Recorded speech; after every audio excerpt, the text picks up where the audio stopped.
Quelques grammes de bonheur à consommer sans modération. N'hésitez pas à liker, commenter et n'oubliez pas de vous abonner et activer la cloche. C'est parti. Quelques grammes de bonheur. Quelques grammes de bonheur. Quelques grammes de bonheur. Quelques grammes de bonheur. Quelques grammes de bonheur. Quelques grammes de bonheur. Quelques grammes de bonheur. Quelques grammes de bonheur. Quelques grammes de bonheur. Bonjour ou bonsoir, quelle que soit l'heure, bienvenue à tous. Aujourd'hui, nous sommes avec Sandrine, 39 ans, qui est coach en développement personnel et spirituel et qui réside à Vers-Saint-Denis ou au Vers-Saint-Denis d'ailleurs, tu me le diras Sandrine. Bonjour, comment vas-tu ? Ça va, merci, et toi ? Ça va très bien, merci, d'autant que j'ai le plaisir et l'honneur d'être avec toi. Alors tu habites, qu'est-ce qu'on dit, au ou à Vers-Saint-Denis ? À Vers-Saint-Denis. Et comment s'en appellent les habitants ? Est-ce que ma phrase est française ? Je ne sais pas. Alors, les habitants de Vers-Saint-Denis s'appellent les Vers-Dionysiens. On a appris quelque chose, en tout cas moi, et je te remercie pour ça. Et tu es coach en développement personnel et spirituel. Est-ce que tu peux nous en dire un peu plus pour qu'on comprenne mieux ? Oui, bien sûr. Alors, en fait, mon métier, c'est pas vraiment... Moi, j'aime pas trop l'expression mon métier, mais plus mon activité professionnelle, c'est d'accompagner les gens dans leur développement personnel et spirituel, pour le coup, Oui. et de les accompagner dans des projets qu'ils peuvent avoir. Et puis, généralement, c'est des personnes qui ont juste besoin d'un petit coup de pouce pour aller plus loin dans leur travail, dans leur vie personnelle, etc. Et donc, mon rôle, c'est de les accompagner comme un entraîneur sur un terrain de sport. Et moi, c'est sur le terrain de la vie. Voilà. Ah oui, tu es un peu une sorte de béquille qu'on lâcherait une fois que on pourrait marcher tout seul, en fait. Exactement. C'est super, ça. Et est-ce que tu exerces depuis longtemps ? Non, depuis quelques mois maintenant, mais officiellement depuis quelques mois et depuis quelques années, on va dire non officiellement. Voilà. Oui, de toute façon, les travails qu'on exerce, il y a toujours une part de vocation et quelque part, quand on cherche dans son histoire, on le faisait quand même déjà. Exactement. C'est génial. Et est-ce que quelqu'un qui serait intéressé pourrait te joindre ? Et si oui, où ? Est-ce que je peux me permettre de mettre tes liens en barre d'infos ? Oui, sans aucun problème, sachant que je fais en sorte d'être disponible sur les réseaux sociaux, puisque je sais que c'est un des moyens de communication les plus accessibles, donc que ce soit sur Instagram, Facebook, je suis disponible. Et puis, il y a mes coordonnées, je suis joignable en message privé pour après éventuellement avoir des échanges, des consultations, dit-on. Donc, il y a aucun souci, hein, pas de problème pour moi, je suis disponible partout. Superbe. Donc, vous avez entendu, chers auditeurs, si Sandrine nous a donné envie, comme moi en tout cas, d'être accompagnée par elle, je mettrai tous les éléments en barre d'infos. N'hésitez pas à la contacter. Et est-ce que ton bonheur a un lien avec ta profession, ta ville ou pas du tout ? Si, totalement. En tout cas, c'est un de mes bonheurs, c'est effectivement d'exercer cette activité de coach en développement personnel. En fait, c'est tout simplement le bonheur d'apporter chaque jour un petit quelque chose à la vie des gens.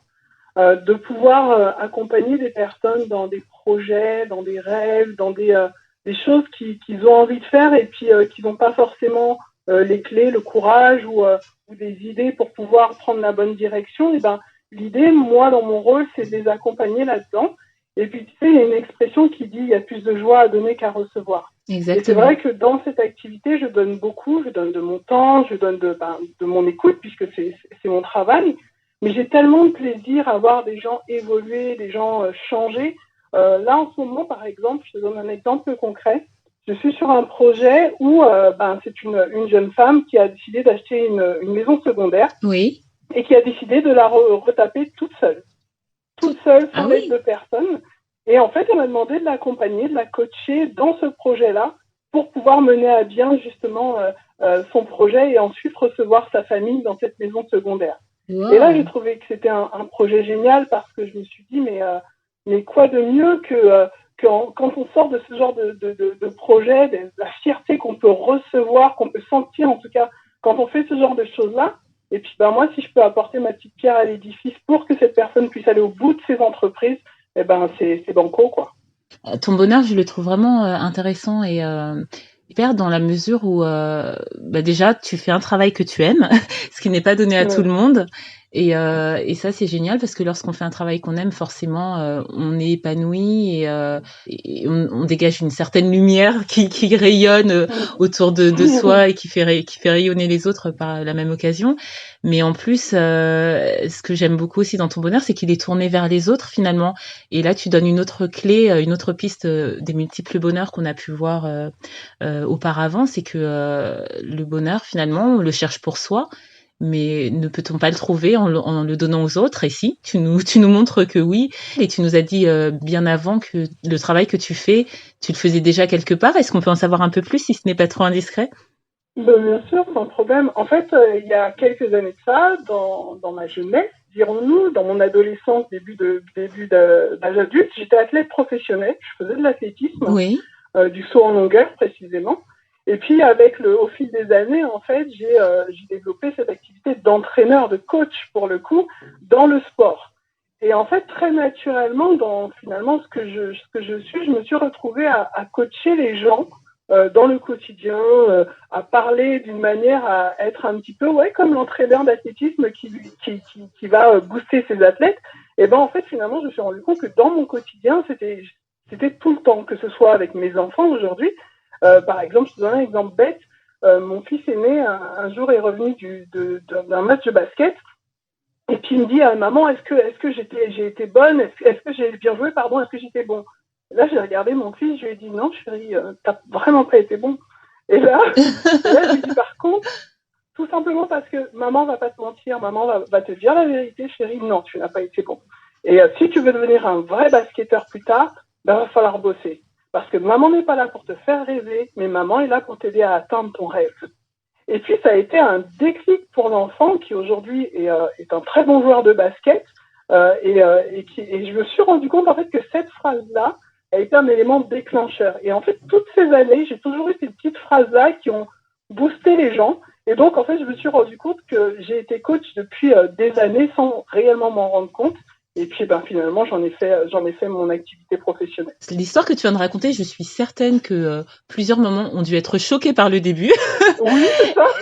Et en entendant la suite, Ça on dû se dire ah mais oui, c'est vrai que j'avais pas vu les choses sous cet angle. Et on voit aussi que tout ce qu'on fait dans la vie n'a pas forcément de lien à première vue, mais en fait si, tout ce qu'on fait et tout ce qu'on est finalement et nous sert dans ce qu'on deviendra aussi. Et c'est une belle illustration qu'on voit à travers ton histoire. Waouh. Mes enfants m'en veulent parce que justement j'ai ce côté très franc, mais ça sert énormément. Je m'en rends compte pour plein de choses et c'est vrai que je le mets en pratique assez naturellement, mais aujourd'hui quand je vois comment mes enfants évoluent dans le milieu scolaire, etc., enfin, je me dis ça a du bon. Après, je n'arrive pas en fait à détacher mon côté coach et mon côté maman. Je suis maman coach. En tout cas, tout ce que tu nous as présenté, je trouve, à titre personnel, hein, bien sûr, et ça n'engage que moi, donne vraiment envie de te contacter parce que, par exemple, lorsque tu parles de cette personne que tu vas accompagner pour retaper sa maison, c'est sur quel pan? Parce que tu as annoncé tout à l'heure j'ai annoncé, pardon, que tu étais coach aussi spirituel. Donc, j'imagine que tu accompagnes vraiment la personne dans toute sa globalité, c'est ça? C'est ça, exactement. Que ce soit, alors, c'est vrai que la partie développement spirituel, elle est axée principalement sur la notion de spiritualité qui peut être au sens large, en fait. Oui. Ça va être effectivement apprendre à méditer, apprendre à se focaliser vraiment sur soi, etc. Mais moi, dans mon activité principalement, j'accompagne beaucoup de chrétiens, beaucoup de personnes chrétiennes qui ont envie de développer leur vie spirituelle, leur relation avec Dieu, leur morning routine, par exemple, leur temps de prière, etc. et tout. J'accompagne aussi beaucoup de chrétiens dans ce domaine-là. Donc, c'est pour ça qu'il y a ce versant développement spirituel, mais rien n'empêche que quelqu'un qui n'est pas forcément chrétien, il va y avoir de toute façon un accompagnement spirituel parce qu'on est tous, d'une manière ou d'une autre, chrétiens ou pas chrétiens, des êtres spirituels. D'accord. On a tous cette envie, ce besoin, cette connexion particulière et l'idée, c'est d'aider à développer ce genre de choses. D'accord, donc qu'on soit musulman, athée, bouddhiste, tu acceptes tout le monde, bien entendu. Sans aucun problème, bien entendu. C'est génial. Ben, encore une fois, je le redis, je me répète, mais tout à l'heure, tu as parlé du fait que tu étais franche, et c'est ce que j'allais dire en t'écoutant comme ça. Il en ressort que tu as l'air d'être une personne vraie, en fait. Et je trouve que en ces temps, surtout où on est beaucoup dans le factice, dans le paraître, que ce soit dans les réseaux, à la télévision ou même dans les groupes d'amis ou autres, où on veut toujours se donner plus ou moins une image qu'on n'a pas forcément.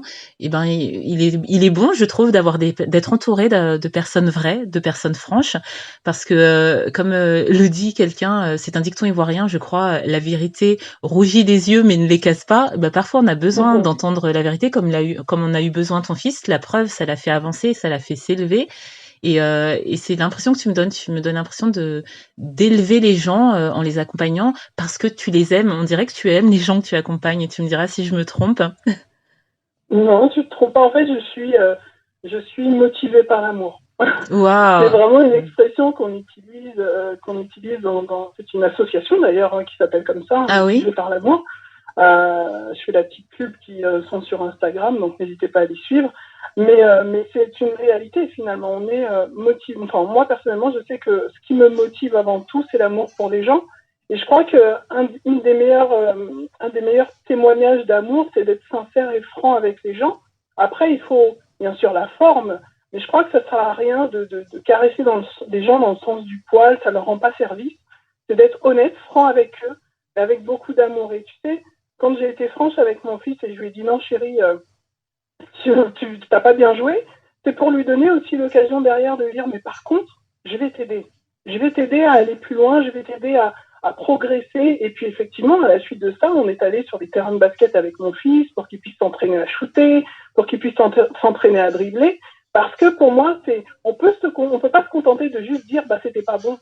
Oui. C'était pas bon. Ça ne construit personne, ça n'aide personne. Au contraire, ça a tendance à avoir même l'effet inverse. Mais l'idée, c'est justement de dire oui, ça va pas, mais voilà comment moi je peux t'aider, ou en tout cas, je connais quelqu'un qui pourrait t'aider, ou en tout cas, voilà la solution. Mais voilà, pour moi, c'est important d'être sincère, de dire les choses vraies, mais en apportant quand même un petit plus, en apportant quelque chose dans la mesure du possible. Bien sûr, merci énormément pour cette vision des choses qui est la tienne et que certains, j'en suis sûre, partageront aussi. Pour ma part, tu m'as convaincue. Tu m'as convaincue, non pas que c'est ce que tu cherchais, mais en tout cas, ça m'a touchée.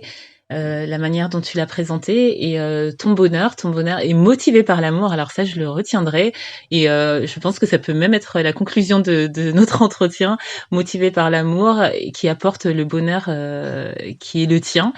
Et ton bonheur, je suis sûre, en apporte aux autres. Bah oui, puisque tu les guides sur le chemin qui est le leur, parce que j'entends ça aussi, que tu accompagnes les personnes en respectant ce qu'elles sont et où elles ont envie d'aller, c'est ça, hein?